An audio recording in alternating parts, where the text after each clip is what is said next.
മക്കളെ നമസ്കാരം. നമ്മൾ പഠിച്ച അക്ഷരങ്ങളാണ് ടീച്ചർ എഴുതിയിരിക്കുന്നത്. ഇതിൽ ഈ ചുവപ്പിലിട്ടേക്കുന്നത് ചില്ലക്ഷരങ്ങളാണ്. ഇതിൻ്റെ ശബ്ദം പോലെയല്ല ഇതിൻ്റെ ശബ്ദം.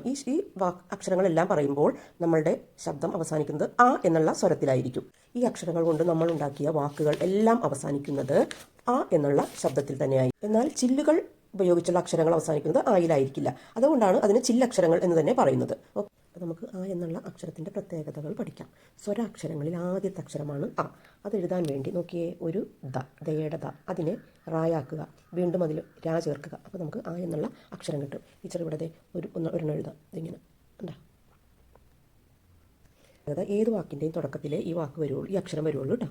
ഇനിയുള്ള തുടർന്നുള്ള ചില സ്വരാക്ഷരങ്ങളെല്ലാം തുടക്കം വരുന്ന അക്ഷരങ്ങളിലാണ് വാക്കുകൾ തുടങ്ങുന്നത്. Okay, thank you.